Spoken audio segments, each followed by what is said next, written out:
नमस्कार, मैं वैभव आपका अपने चैनल निबंध 9 में स्वागत करता हूं।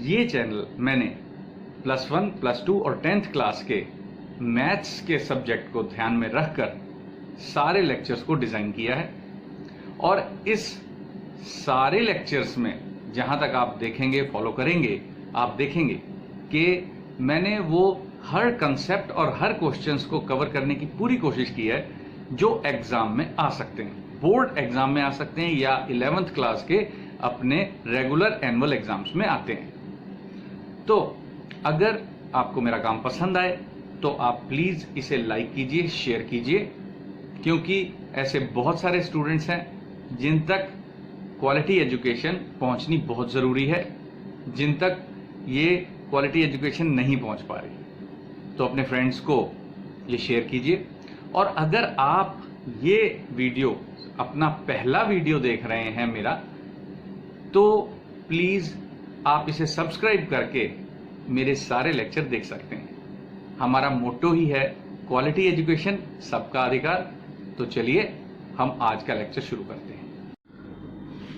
तो विद्यार्थियों, आज हम एक्सरसाइज 3.3 तुम्हारे चैप्टर लीनियर इक्वेशन 2 वेरिएबल्स जो कि हम कर रहे थे, एक्सरसाइज 3.3 के क्वेश्चन नंबर 2 पे आते हैं। क्वेश्चन नंबर 2 क्या है? Solve 2x + 3y = 11, 2x - 4y = -24 and find m such that y = mx + 3। इसी को अगर मैं पंजाबी में कहना चाहूँ तो मैं कहूँगा 2x + 3y = 11 ਅਤੇ 2x - 4y = -24 ਨੂੰ ਹੱਲ ਕਰੋ ਤੇ m ਦਾ ਮੁੱਲ पता करो ਤਾਂ जो y = mx + 3 होवे। तो हिंदी में भी इस तरह कहा जा सकता है कि इन दो समीकरणों को हल करो अतः m का मूल्य ज्ञात करो ताकि y = mx + 3 हो। बात समझने की ये है सिर्फ कि हमने इन दो इक्वेशनों को सॉल्व करना है और फिर y और x की वैल्यू यहाँ पे पुट कर देनी है ताकि m की वैल्यू आ सके। बात ये है। तो इसको किस तरीके से सॉल्व करना है दो इक्वेशनों को? अभी तक हम पहले ही एक्सरसाइज 3.3 में कैसे सॉल्व कर रहे थे? प्रतिस्थापन विधि से, सब्स्टिट्यूशन मेथड से। तो हम सब्स्टिट्यूशन मेथड ही इस्तेमाल करेंगे। तो सॉल्यूशन स्टार्ट करने से पहले हम सॉल्यूशन कैसे करते हैं? हम सबसे पहले इक्वेशंस लिखते हैं। 2x + 3y = 11 equation number 1, 2x - 4y = -24 equation number 2। ये दो इक्वेशंस हमें दी हुई हैं और हमने सब्स्टिट्यूशन मेथड यानी प्रतिस्थापन विधि से हल करनी है। प्रतिस्थापन विधि क्या होती है? हमने किया हुआ था ना, फ्रॉम 1 हम क्या करेंगे, इक्वेशन नंबर 1 से हम x या y में से कोई एक वैल्यू निकाल लेंगे। चलो x की वैल्यू निकालते हैं। कैसे? 2x = 11 - 3y। मैंने क्या किया? मैंने किया कि 2x को इधर रखा, 3y को इधर ले गए। अब मैं क्या करूँगा, 2 को डिनोमिनेटर में ले जाऊँगा। तो x को अकेला करना है हमने, 11 - 3y / 2, ये हो गया। अब x की वैल्यू इक्वेशन नंबर 1 से निकाली है तो 2 में पुट करनी है। यही सब्स्टिट्यूशन कहलाता है, प्रतिस्थापन कहलाता है कि किसी भी एक वेरिएबल की वैल्यू एक इक्वेशन में से निकाल के दूसरे में पुट करो। तो देयरफॉर 2, अब देखो यहाँ 2 है और x की वैल्यू यहाँ से लिखूँगा मैं, 11 - 3y / 2 - 4y = -24। यहाँ रीज़न लिख देना फ्रॉम 2 सॉरी, एक तो और यहाँ भी 2 तो, ऐसे लिख सकते हो। और हिंदी में लिखना हो तो 2 से, यहाँ लिख सकते हो 1 से। तो ये 2 से 2 कट गया बच्चों, रह क्या गया? 11 - 3y - 4y = -24। अच्छा, एक बात फिर से मैं रिमाइंड करा दूं कि एक्सरसाइज 3.3 देखकर ये मत समझ लेना कि ये रकमें भी सेम है। मैं क्वेश्चन वही वाले करा रहा हूँ, प्रश्न वही हैं, लेकिन रकमें चेंज करके हल करा के सिखा रहा हूँ ताकि तुम अपनी किताब की जो एक्सरसाइज 3.3 है उसको खुद हल कर सको। ठीक है, तो वो तुमने खुद हल कर करके देखनी है। तो यहाँ पे क्या आ गया, 11 minus 7y is equal to minus 24। देखो 3 माइनस 4 जोड़ के माइनस 7 हो गया। अब ये 11 उधर चला जाएगा, तो minus 7y is equal to minus 24 minus 11। ठीक है, तो यहाँ पे कितना आ गया, minus 7y is equal to minus 35। Minus से माइनस कट गया, माइनस 24 और माइनस 11 जुड़ गया, माइनस 35 हो गया। माइनस से माइनस कट गया, अब y कितना आ गया, 35/7, यानी y की वैल्यू आ गई, ये कैंसिल हुआ 5 से, तो y इज इक्वल टू 5 आ गया। तो एक वेरिएबल की वैल्यू हमारे पास आ गई। अब हम ये वैल्यू इन दोनों में से किसी भी एक में पुट कर देंगे। तो हम ऐसा करते हैं, पहले में ही पुट कर देते हैं। हम कहेंगे पुट दिस इन 1, या इसको पंजाबी में लिखेंगे तो क्या लिखेंगे,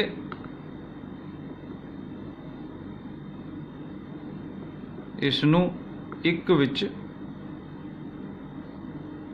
लिखो। तो हिंदी में क्या लिखेंगे, इसको एक में लिखें।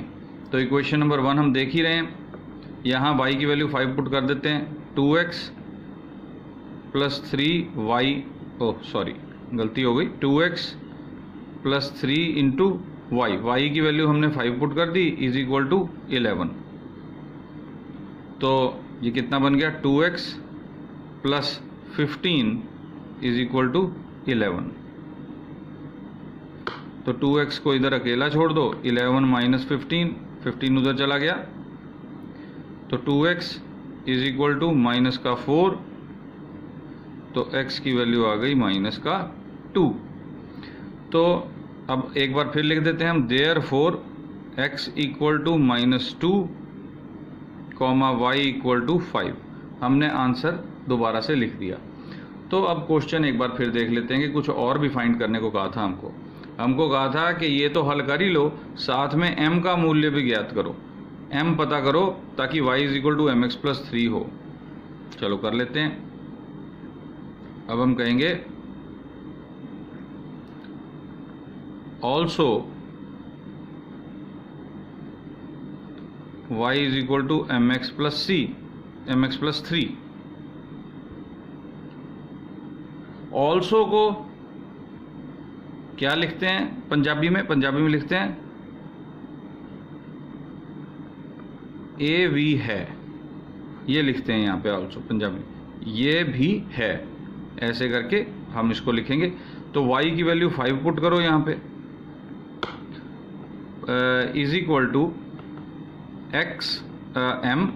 x की वैल्यू -2 पुट करो प्लस 3। तो यह हमारे पास क्या बन गया, 5 is equal to -2m plus 3।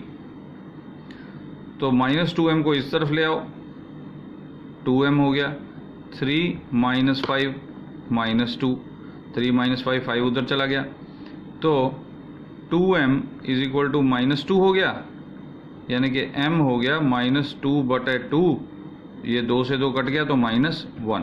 तो ये क्वेश्चन हल हो गया। तो इस टाइप के क्वेश्चन बड़े इंपॉर्टेंट हैं। अब हम चलते हैं इसी एक्सरसाइज के अगले क्वेश्चंस पे, जो कि इसकी एप्लीकेशंस हैं। तो यहाँ पे भी मैं बताना चाहूँगा कि मैं जितने भी क्वेश्चन करवा रहा हूँ एक्सरसाइजेज में मेंशन कर रहा हूँ चैप्टर्स की, कौन सी बुक में से, NCERT में से या पंजाब जो एजुकेशन बोर्ड है उसकी जो सरकारी किताब है, सेम ही किताबें हैं दोनों। तो मैं रकमें चेंज करके क्वेश्चन हल कर रहा हूँ, तुमने यहाँ से सीख के इन एक्सरसाइजेज में से खुद क्वेश्चन हल करने हैं, बिल्कुल वैसे के वैसे ही क्वेश्चन मैं ले रहा हूँ। तो चलो अगला क्वेश्चन देखते हैं।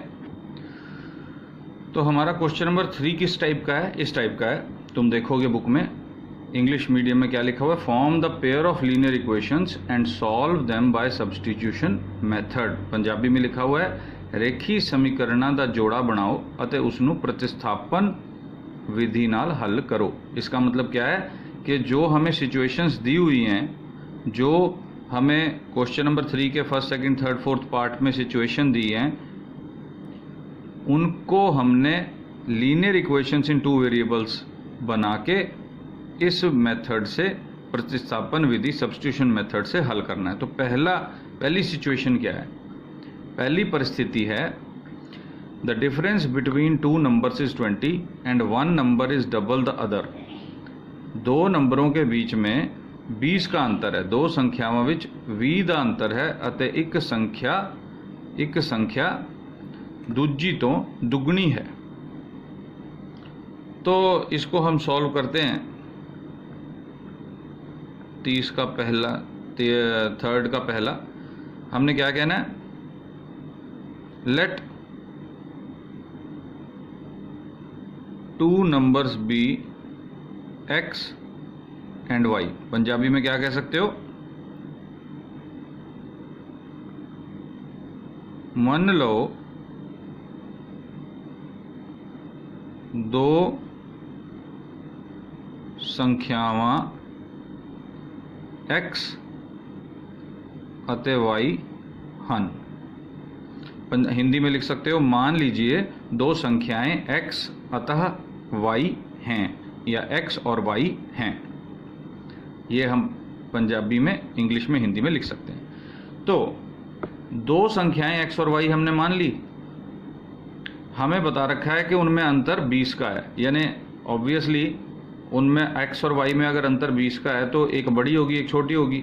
तो ऐसा करते हैं, हम x को बड़ी संख्या मान लेते हैं। तो चाहे पंजाबी मीडियम है, चाहे हिंदी मीडियम है, चाहे इंग्लिश मीडियम है, तुम ये लिख सकते हो ATQ अकॉर्डिंग टू क्वेश्चन, प्रश्न दे अनुसार। प्रश्न अनुसार या हिंदी में प्रश्न अनुसार। तो ये इंग्लिश में लिख लेते हैं, ये पंजाबी वाले लिख सकते हैं और ये हिंदी वाले लिख सकते हैं कि प्रश्न के अनुसार x माइनस वाई 20 है। देखो डिफरेंस या फ़र्क जो होता है, अंतर, वो क्या होता है? एक में से दूसरा माइनस करके जो आता है उसी को अंतर कहते हैं। तो x माइनस वाई हो गया 20, ये हो गई इक्वेशन नंबर 1। और दूसरी इक्वेशन क्या बन गई? हमें कह रखा है कि एक नंबर दूसरे का डबल है, एक संख्या दूजी तो दुगनी है। दुगनी कौन सी हो सकती है? जो बड़ी होगी वही दुगनी होगी ना। तो इसका मतलब x बड़ा नंबर है, y छोटा है, तो x दुगना है। इसका मतलब जब हम y को 2 से गुणा कर देंगे तो वो x के बराबर होगा। जैसे मान लो कि x है तुम्हारा 10 और y है 5, तो 5 को ही तो 2 से गुणा करके 10 के बराबर रखेंगे ना हम। y को जब हम दुगना करेंगे तो वो x के बराबर पहुंचेगा। ये सिर्फ इसके लिए समझा रहा हूं मैं। तो x इक्वल टू 2y, ये दूसरी इक्वेशन हो गई, लेकिन इसको ठीक ढंग से ज़रा लिख लेते हैं। x minus 2y is equal to 0, दूसरी इक्वेशन। तो अब हम ऐसा करते हैं, इसमें से x की वैल्यू निकाल लेते हैं। देखो x की वैल्यू तो 2y बन ही गई, तो हम लिखेंगे फ्रॉम 2 या 2 तो x बराबर 2y। ठीक है भाई, x बराबर 2y। ये 2y को उधर ले जाओ या इसी को उठा लो। x की वैल्यू 2y है। हम सब्स्टिट्यूशन मेथड से हल करेंगे ना, तो इसको हम इक्वेशन नंबर 1 में पुट करेंगे। पुट दिस इन 1, समीकरण 1 विच ए लिखो। तो x की जगह 2y minus y is equal to 20। तो यहाँ से क्या आ गया? y is equal to 20। तो हमारे पास एक संख्या आ गई, एक नंबर आ गया। अब इसके बाद क्या करेंगे हम? अब हम ऐसा करते हैं कि इसकी वैल्यू को 2 में पुट कर देते हैं। Put this in 2, equation number 2 में पुट कर देते हैं इसको। तो क्या बनेगा? इक्वेशन नंबर 2 क्या है? x minus 2y is equal to 0। x minus 2 into y, y की वैल्यू इज इक्वल टू 0, यानी कि x minus 40 is equal to 0। तो हमारे पास आ गया x इज इक्वल टू 40। तो हमारे पास दोनों संख्याएं आ गई। तो एंड में ये जरूर लिखना है तुमने कि therefore x is equal to 40 comma y is equal to 20। ये आंसर आ गया तुम्हारा, और ये हो गया तुम्हारा पहला पार्ट। तो जो एक्सरसाइज 3.3 के क्वेश्चन नंबर 3 का सेकंड पार्ट है वो इस तरह का है क्वेश्चन क्या है, the larger of the two supplementary angles exceeds the smaller by 30 degrees. या इसको पंजाबी में पढ़ें तो मैं कहूँगा दो संपूर्ण कोणों विच वड्डा कोण छोटे तो 30 डिग्री वध है। या हिंदी में कहूँ तो दो संपूर्ण कोणों में बड़ा कोण छोटे से 30 डिग्री अधिक है। तो बात क्या है कि दो कोणों की बात हो रही है, यहाँ पे दो कोण हैं जो दोनों क्या हैं, सप्लीमेंट्री एंगल्स हैं, यानी संपूर्ण कोण है। तो संपूर्ण कोण होते कौन से हैं भाई? संपूर्ण कोण वो होते हैं जिनका जोड़ 180 डिग्री होता है। तो हमें ये पता है कि दो संपूर्ण कोण जो हैं वो उनमें फ़र्क 30 डिग्री का है। तो हम कैसे कहेंगे कि लेट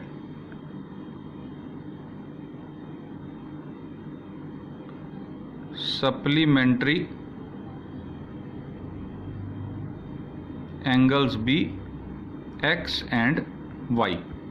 तो पंजाबी में क्या लिख सकते हैं, मान लो दो संपूर्ण कोण एक्स अते वाई हन। और हिंदी में लिख सकते हैं, मान लीजिए दो संपूर्ण कोण एक्स और वाई हैं, ये लिख सकते हो तुम। तो हमें ये बात पता है कि एक्स प्लस वाई जो है वो 180 डिग्री होगा, क्योंकि संपूर्ण कोण है दोनों।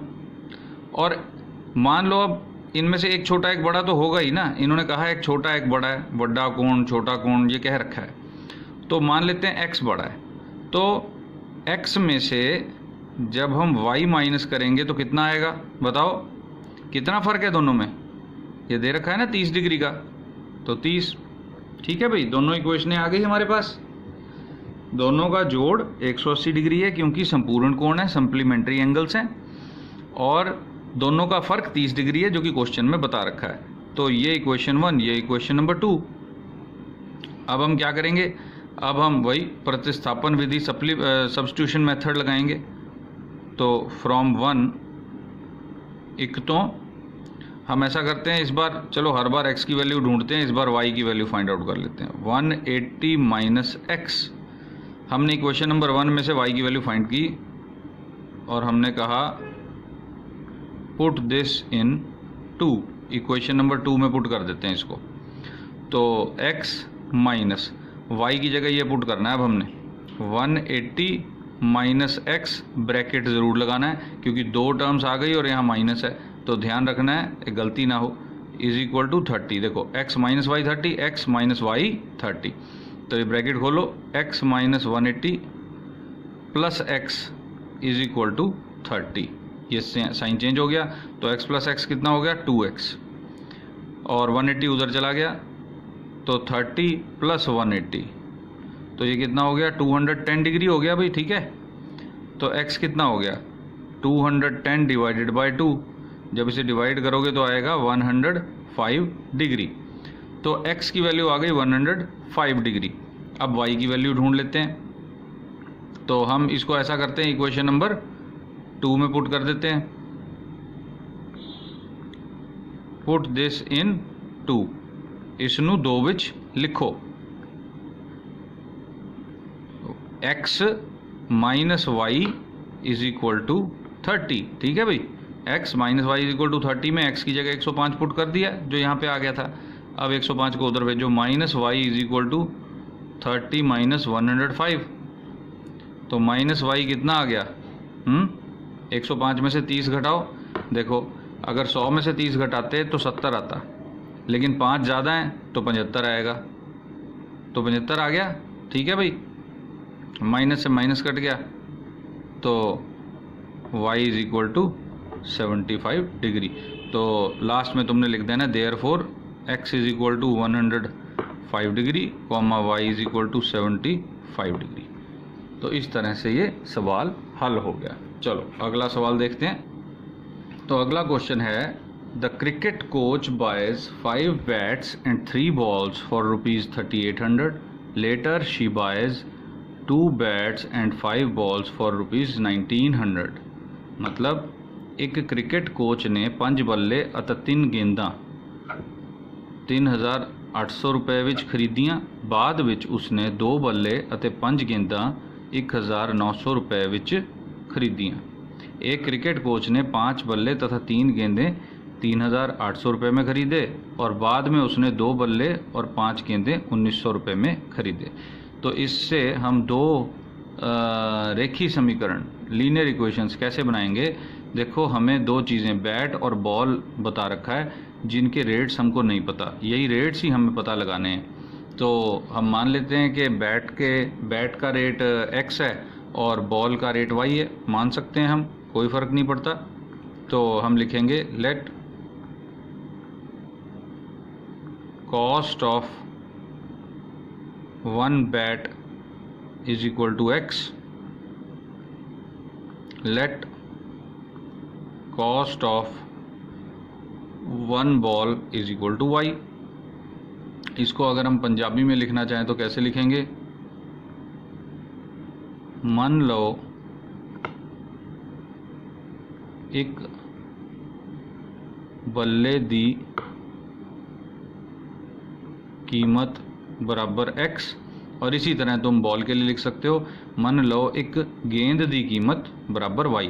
हिंदी में भी इसी तरह लिखा जा सकता है, मान लीजिए एक बल्ले की कीमत x और मान लीजिए एक बॉल की कीमत y। तो हमें क्या बता रखा है कि 5 बैट और 3 गेंदें, यहाँ पे देखते हैं 5 बैट और 3 गेंदें 3800 रुपये की हैं, तो हम वो लिख लेते हैं। 5 बैट्स प्लस 3 बॉल्स 3800, यही क्या रखा है ना हमको क्वेश्चन में। देखो, तो तुम यहाँ पे 5 बल्ले प्लस 3 गेंदें ऐसे लिख सकते हो। तो बल्ले और गेंदों की जगह हम x और y को लिख सकते हैं, क्योंकि ये कॉस्ट है, ये पूरे पैसों की बात हो रही है। तो हम यहाँ से पता लगा लेंगे कि 5x plus 3y is equal to 3800, equation number 1। अब दूसरी चीज़ क्या कह रखी है कि 2 बल्ले और 5 गेंदें, बिल्कुल वैसे ही लिखेंगे। 2 बैट्स प्लस 5 बॉल्स, वो 1,900 रुपये की हैं। तो इसी तरह तुम पंजाबी में भी इसको लिख सकते हो, हिंदी में भी लिख सकते हो। देखो, बैट और बॉल को ही हिंदी में लिखना है या पंजाबी में लिखना है, क्वेश्चन तो तुम्हें समझ में आ ही रहा है। तो 2x plus 5y is equal to 1900, equation number 2। तो हमने दोनों इक्वेशंस फाइंड कर ली। अब हम x और y की वैल्यू फाइंड आउट करते हैं। देखो, फ्रॉम 1, बिल्कुल वैसे ही जैसे हर क्वेश्चन में करता हूँ, क्योंकि सब्स्टिट्यूशन मेथड लगाना है। यहाँ से मैं ऐसा करता हूँ, x की वैल्यू निकालता हूँ। 5x is equal to 3800 minus 3y, यानी कि x equal to 3800 minus 3y upon 5। अब मैं क्या कहूँगा, पुट दिस इन 2। मैं इक्वेशन नंबर 2 में इसको पुट करूँगा x की जगह, 2x की जगह। 2x की जगह आ गया 3800 माइनस 3y बटे 5 plus 5y is equal to 1900। ठीक है भाई, कैलकुलेशन से कभी नहीं घबराना बच्चों, कैलकुलेशन ज़्यादा हो सकती है, कोई दिक्कत नहीं, लेकिन क्वेश्चन सही सॉल्व होना ही चाहिए। तो हम क्या करेंगे, 5 नीचे आ रहा है ना, ये 5, तो मैं हर टर्म को इक्वल टू के इस तरफ भी 5 से गुणा कर दूंगा। देखो, तो ये 5 तो कट जाएगा यहाँ से, ये मल्टीप्लाई होगा, ब्रैकेट खुलेगा, तो 7600 माइनस 6y प्लस 25y, यहाँ पे 5 से मल्टीप्लाई होगा, ये 5 कट गया, इससे 5 से मल्टीप्लाई होगा तो ये आ गया, और 1900 को 5 से मल्टीप्लाई करेंगे तो 9500 आ गया। ठीक है भाई, सिंपल हो गया ना। ये बटे वाली रकमें हमें दिक्कत देती हैं, वो हमने हटा दी। अब ये कितना आ गया, 25y माइनस 6y कितना हो जाएगा, 19y is equal to 9500 minus 7600। देखो, 25 में से 6 गए, 19 ही बचेंगे ना, और इधर 7600 ये प्लस का था, इधर जाके माइनस का हो गया, तो ये कितना हो गया, 9500 में से 7600, देखो ऐसे माइनस करो, 9500 में से 7600 हमने माइनस किए, तो 0 0, और यहाँ एक इधर से हासिल किया तो कितना बन गया, ये 15 बन गया। 15 में से 6 गए 9 और ये 8 रह गया था, 1900। तो y की वैल्यू कितनी आ गई, 1900 बटे 19, ये 19 डिवाइड में चला गया यानी कि 100। y की वैल्यू 100 आ गई। अब हम x की वैल्यू निकालते हैं यहाँ से। तो यहाँ पे हमारे पास था ही, x की वैल्यू था, तो ये x की वैल्यू में y पुट कर देंगे यहाँ पे। तो देयरफॉर x बराबर 3800 माइनस 100 करना है ना हमने, देखो 3 में 100 गुणा करेंगे 300 आ जाएगा बटे 5। तो ये 3800 में से 300 गया 3500, 3500 बटे 5 ये कट गया 700 आ गया। तो x और y दोनों की वैल्यू आ गई। तो देयरफॉर लास्ट में लिखना है therefore x is equal to 700 comma y is equal to 100। तो यहाँ पे ये क्वेश्चन हल हो गया। तो स्टूडेंट्स, ये मैंने अभी कराई है तुमको एक्सरसाइज 3.3 के क्वेश्चंस, उस टाइप के क्वेश्चंस। तो तुमने खुद अब तुम्हारी NCERT की जो बुक है उसमें से तुमने ये 3.3 एक्सरसाइज के क्वेश्चन हल करने की पूरी कोशिश करनी है। और अगर NCERT की बुक तुम्हारे पास अवेलेबल नहीं है तो एक ऐप है NCERT ऐप, उसमें से 1 से लेके 12 सारी क्लासों की सारी किताबें अवेलेबल हैं, तुम डाउनलोड कर सकते हो। तो आज हम अपनी क्लास यहीं ख़त्म करते हैं और मैं आशा करता हूं कि आज की क्लास का तुम्हें सब कुछ समझ में आ गया होगा। बाकी तुम एक्सरसाइज 3.3 की प्रैक्टिस करो और अब हम मिलेंगे अगली क्लास में। तब तक बाय।